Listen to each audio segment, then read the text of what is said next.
Continued Torah and Horaah on Vayigash on Serach Bas Asher. City Survivor. The final place where we meet Serach in the Tanakh is several hundred years later during King David's reign, when an idol worshiper by the name of Sheva ben Bichri tried to lead a rebellion against the king. Yoav, David's general, quashed the rebellion, and upon reaching the city of Avel Beis Macha in the hills of Naphtali, where Sheva was hiding, prepared to kill all city's residents for the crime of supporting a rebel. Serach, called here a wise woman, used her wisdom to save the city. The Midrashim, Tanchum, and others describe how she did it. She started out with praising Yoav as a father and leader of Yisrael and King David's army of Torah scholars, reminding him that the Torah requires, when declaring war against a city, to first make a peaceful offer. She reminded him that she, Serach, was one of the 70 members who went down to Egypt, and without her, the Jewish nation would be lacking. Yoav agreed to spare the town if they would hand Sheva over to him, despite having offered shelter and assistance to a rebel. Serach then approached the residents to convince them to turn over Sheva. She knew that if she'd approached them directly with her suggestion, they would not be convinced because they sided with him. She therefore tried a roundabout approach, describing how dismal their situation was. The walls of their city would fall, and all the people would be killed as rebels. It is preferable for all of us to be wiped. Is it preferable for all of us to be wiped out, or would it be better if we live and only 100 are killed as a punishment?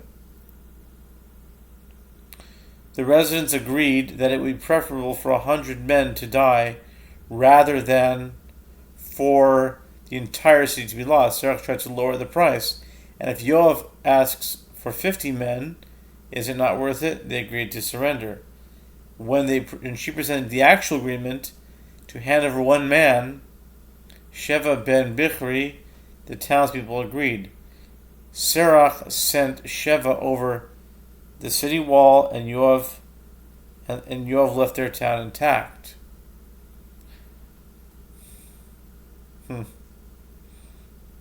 It's interesting. It shows that less people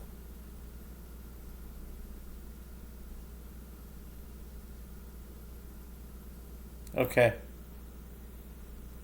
Entering Gan Eden alive. Chazal, Masechtas Kala, 3:23 and others, count Serach among those who entered Gan Eden without experiencing death. Targum Yonasan, Bereshis 46:17, explains that she merited this because she informed Yaakov that Yosef was alive.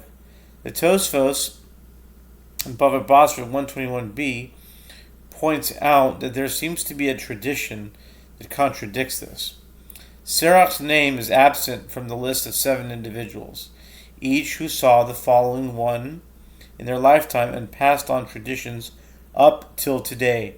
Listed are Adam Rishon, Methuselah, Shem ben Noach, Yaakov, Amram, Moshe Rabbeinu's father, Achiah HaShiloni, and Eliyahu HaNavi, who remains living in the world until Mashiach's arrival. If Serach is still living today, 2 people could have been left out, since she saw Yaakov Avinu. The Ramban reconciles this question. Serach entered Gan Eden alive, but remains there while Eliyahu HaNavi remains here in this world, appearing occasionally to those who merit it. Interestingly, though, this is contradicted by the Midrash that writes in Psikta Rav Kahana 11:13 that when Rabbi Yochanan described in a lecture how the splitting of the sea occurred, Serach appeared in his base Midrash to correct him, saying, "I was there, and this is how it was."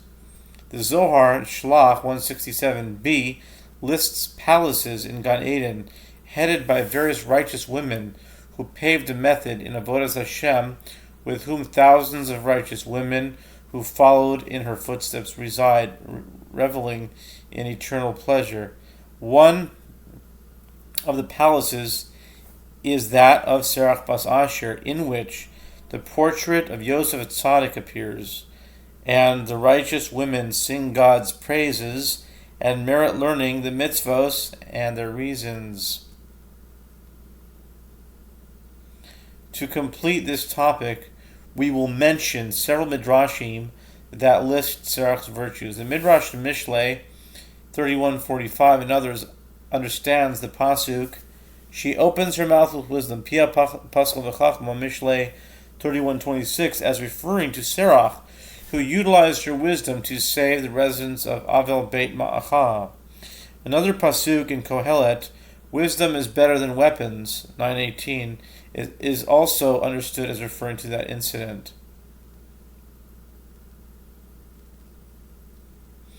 Midrash Seichel Tov, Bereshis 46:17 points out that her name Serach indicates that her days are prolonged, for she was alive and active for over 600 years.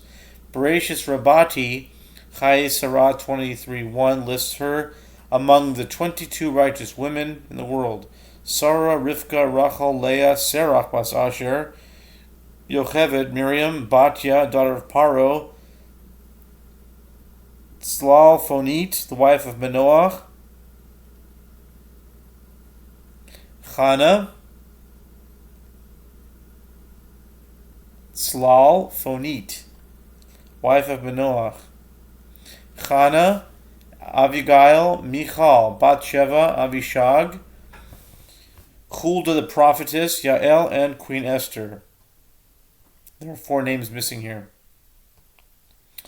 Special merit. The Imre Emes, Sukkos Yamim Machronim, explains that the tribe of Asher merited a special blessing more than all the other tribes in Devarim 33:14. Rashi, a daughter who merited what no other woman merited for their exceptional quality of peacefulness and unity. As Sifri 6-355 writes, Asher did everything to appease his brothers and make peace between them. All his sons were named after different aspects of peacefulness, just as the prayer for peace excuse me prayer for peace in last of our prayers, so too Asher's blessing was the last among the tribes. Indeed, the blessing of peace is eternal.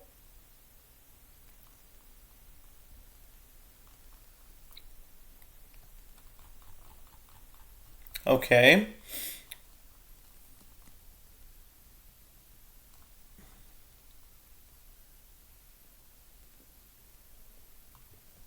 Alright, we'll stop there.